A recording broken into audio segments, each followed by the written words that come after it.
channel for the wide nation of sports by Hunter Tickle. Hit that subscribe button. All right, guys, welcome into Wide Nation of Sports. We have a guest here today. It is Christmas Eve, and of course, we are here doing the show, and we're having some fun today. Make it a very Merry Christmas for everyone here in 2024. Today, we got a guy on who's a former college basketball player in the area. He played at Indiana State, he played at SIUE, and then he also played at St. Mary of the Woods. And he's an Indiana native. Ladies and gentlemen, we have Cobie Barnes on today. Cobie, how you doing today? Doing good. How about yourself? Doing good, man. Speaking of it being Christmas Eve, I'm sure you haven't played a lot on Christmas. Correct me if I'm wrong. Maybe you did in high school, but what can you tell me has been a really fun, practice or game you've had over the years on this day? Um, I know a couple years ago, whenever I was at SIUE, I gotten hurt, so I didn't play in it. But we went and played against St. Louis, and it was day before we got to go home for break, and we ended up winning. We were underdog, big underdog, and we ended up winning that game on the road at their place. And that was probably one of the more exciting moments of my basketball career. We do have a big announcement today, guys. Cobie's got some news to break here as he's looking to continue his basketball time in basketball. He's finished with college, looking to make his way, pioneer his way into pro ball. Yeah, without further ado, Cobie, what can you tell me about where you're looking to play and how that's going to look? Yes, sir. I'm headed down to Salto, Uruguay. I'm headed down there on the first of the year and headed down there to play and compete with those guys. Just try to get my foot in the door and uh, do something pretty cool. This has always been a dream of mine, just being able to play professionally and get to that high level and hopefully work my way up, keep working, keep grinding every day, and hopefully good things happen. There it is, guys. There's the breaking news. Cobie, I did want to ask you. I know you've been looking around kind of for a landing spot since you finished up basketball last winter. You found it, which congratulations on that. That's a big Thank deal. you. What can you tell me about kind of maybe this process of trying to find it? I know maybe you were looking for kind of all over, maybe potentially Europe, but what can you tell me about kind of how this landing spot came about? Um, it's been a crazy, I guess, 8 months now, ever since our season ended last March, and that was just trying to stay ready. The your first contract, having everything come about, it's either really fast or it could take however long. And big thing with me was just trying to stay positive with all of it and be able to keep that positive mental headspace. It can get easy to get down on yourself and doubt your abilities and everything like that. But whenever you have good people in your corner and you continue to do a lot of really good work, I genuinely believe that good things happen to good people, and just trying to be as much of a good person as I could be. Eventually, I got a call one day from my agent, and he told me that he got me a spot down in Uruguay, and now it's happened really quick. It was like about a week and a half ago, Hmm. and now I'm getting ready to head down there. Any doubt in your mind, Cobie, that maybe St. Mary of the Woods, your final ball bouncing there, might have been it for your career? There's always like a sneaking suspicion where it's like, oh, well, what if it doesn't work? But I think Coach McClung, he does a great job, and I really don't think that this would be possible without him. So he always kept me in a good spot, in a good mind where I was going to play. That was always something that was just at the top of my mind. You're going to play. You're going to play after. You're going to be successful and everything with that. So there were there were days, I can't lie and say that I was always 100% positive with it, but for the most part, I genuinely did believe that I was going to play after college. And again, guys, we got Cobie Barnes on here today. He is going to be continuing his career as a hooper. Former Sycamore is going to be playing in Uruguay in the second division. He's going to be playing pro ball coming up very soon. And that's breaking news here with Wide Nation. of sports. Kobe, so I know you've used to play in high school at Floyd Central. I know you're a Floyd Central grad. You were an Indiana All-Star there. And side note, obviously you played under Greg Lansing at Indiana State with a team that was just stacked with a lot of Indiana State All-Stars. You also had Cooper Neese on that squad, Jake LaRavia on that squad, who's currently with the Memphis Grizzlies, and then De'Avion Washington was also on that team. Can you take me kind of down memory lane and tell me how kind of loaded or stacked you felt like some of those teams were under Greg Lansing at Indiana State when you were there? Coach Lansing always did a great job recruiting and getting a lot of really good talent coming in. Outside of just the Indiana guys too. Somebody who I kind of looked up to, his name was Christian Williams, and he was like a 6'6" point forward, do it all kind of guy, and uh, he's he was probably one of our best players. And then we had Tyreek Key too. He's uh he's playing in the G League with the Raptors organization, and then Jordan Barnes as well. Those are kind of my vets, my older guys who I really looked up to, and they're all playing professionally now and doing a lot of really good stuff. And there was just those days in practice were a lot of really good, really competitive days, and get you taught a lot of really good things whenever you're young. So Yeah, and you mentioned Tyreek Key. He's with the G League team there in Toronto. How much are you tracking him right now? What he's doing? It sounds like he's making a big push. I know he was in Belgium for a little while, and now he's doing the G League route. So how much are you tracking him, or how much do you kind of keep in touch with him, or things like that right now with Tyreek? we talk. I'd say we talk maybe 2, 3 times a month. He was a big, kind of like a big brother for me. So I try to stay in touch with him. Try to just follow his career as much as I can. He's a really good guy, really good basketball player too. So that helps. And then another guy I know you said last year you were close to when I was on the beat when you were at St. Mary and you were playing Indiana State in the opener. You talked to Julian Larry later. You been any of his games now that he's down there in Austin, Texas? Yeah, I just talked to him the other day. That's kind of like my little brother. Like whenever he first came in, he stayed with me for a little bit, and we got really close. And just seeing him and his success, I can't be anything but proud of him. Happy for everything, all the success he gets. He deserves it. He's one of the hardest workers I've ever met, so he deserves everything that comes for him.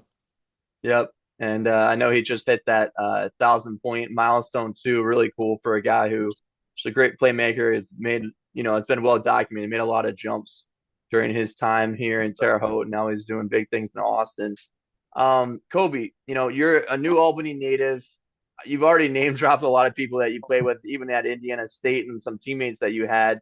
I know you also squared up against Romeo Langford when he was down in Southeast Indiana playing high school ball. He was the 14th pick in the 2019 draft for the Celtics.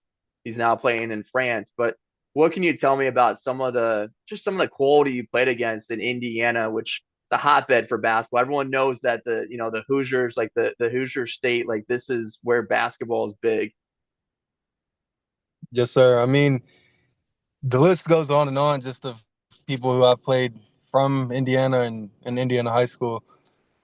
Like Romeo, obviously, is a big one. On his team, he had Josh Jefferson, who ended up going Division 1, and then Sean East as well. He's a really good player. He's playing.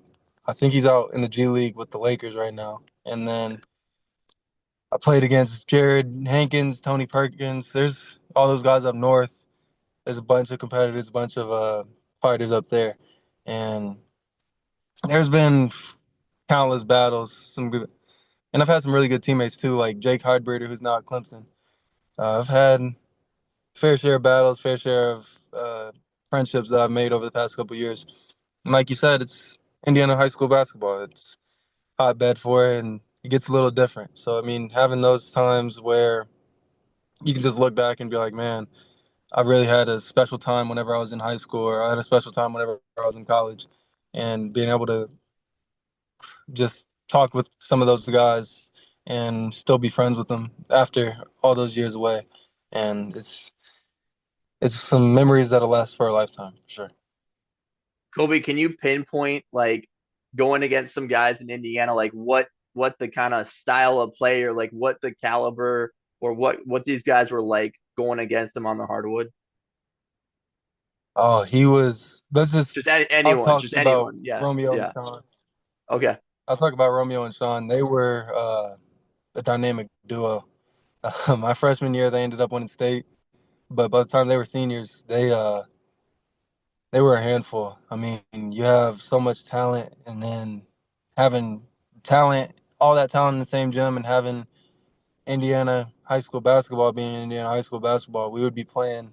I remember senior or their senior year, my junior year, we played them at Sycamore, and there was like it was max capacity, standing room only, and that's Yeah. still to this day probably the biggest crowd I've ever played in front of, which is just awesome. I mean, Hmm. getting to play against and see those guys just put on a show, and me try my best to put on a show as well.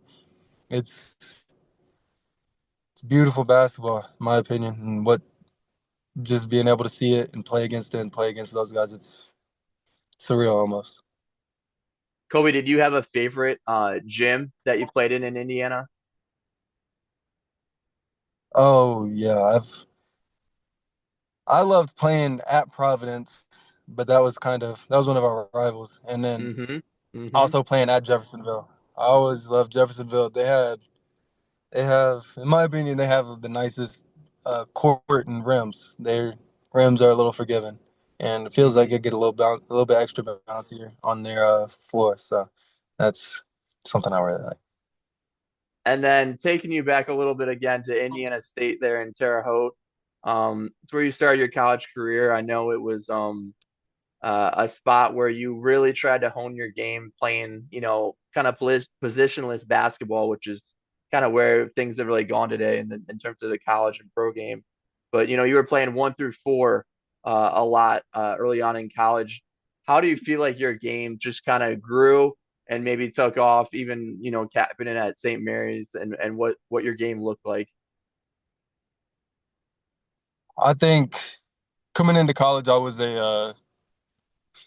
labeled a big scorer, but I was always able to do that just being faster, stronger, bigger than everybody. And once I got to college, learning the little intricacies, like if you're gonna shoot a fadeaway, you're probably gonna have to shoot it with higher arc, or if you do this and they come do this, then just learning all the little vet moves. That's the word I was looking for. The vet moves. I Yeah. had a lot of really good vets that taught me those things too. So just having a couple more little tricks and being able to learn how to still be me. That was one big thing that I feel like I got around to towards the end of my career was learning how to just be me and continue to stay positive the whole time. As I mentioned, you started at Indiana State, then you did Southern Illinois, Edwardsville, and then you did St. Mary of the Woods. So, everyone's got their own path for college and where they go and what it looks like. But would you tell me, and everyone's got their own little experience with the transfer portal, but would you tell me, like, in terms of like maneuvering the transfer portal and trying to find the right next spot, next jump, is it like just kind of like a crap show, or like how would you say the transfer portal was having gone through all that? I was lucky I got it early. Now it's a little bit crazier, but it's a crazy time. I mean, obviously you want to try to find a place where you're wanted and where you feel like your skills and utilities will be used to the best of your ability. But I think I got lucky, especially towards the back end of my career, just finding a place where coach really believed in me and coach really just wanted me to be me. I feel like having that comfortability and having a coach who looks at you and you know that they believe in you. I feel like that's probably the biggest thing that gets missed. And today with the transfer portal, I feel Hmm. like a lot of times people want to go just for a name instead Hmm. of with looking for a place that fits really, really well. And that's where I feel like I got really lucky. And then Cobie, as we mentioned, for those just tuning in, we got Cobie Barnes on the line. He's a former uh, forward for the Indiana State Sycamores. He's headed to Uruguay to play pro ball very shortly. He has signed a contract there to play in the second division. Can you tell me, like, maybe your first order of business, or maybe like what you're anticipating the most as you go to Uruguay, which I believe you said is next week, and what kind of that looks like? Because I mean, I know this is new for you, and it's kind of going to be something that is almost like you got to go by just the seat of your pants into. Yeah, I mean, there's a lot of unknowns. I'm kind of, I don't want to say I'm jumping into it blindly, but I'm just going down there with an open mind and open open mind and open heart, and just trying to really absorb as much information and as many little intricacies I can. I mean, I'm excited to learn about the culture in a different country, and Hmm. I'm excited to maybe even learn a little bit of Spanish. Hmm. But just being able to try to find a place where I can call home, and yeah, that's really all I'm looking for. And this is how long of a contract exactly is this for you, Cobie? Like, how long is the I'm stint? down there for 4 months. 4 months, okay. And then after that, you just have to reassess what would be next after that. Yes, sir. I mean, we just after that, hopefully try to find, hopefully try to stay down there Yeah, and continue to move up their ladder. But if not, if down there doesn't end up working out, hopefully find somewhere else soon after that. no doubt. Well, Cobie, I appreciate you taking the time on Christmas Eve to talk to me. It's been a pleasure, and yeah, really wishing you all the best, all the blessings there as you go down to South America for a big jump and for the to continue your career. Yes, sir. I appreciate you having me on. Subscribe on our YouTube channel, follow us on social media, and we will have a new episode coming up very soon.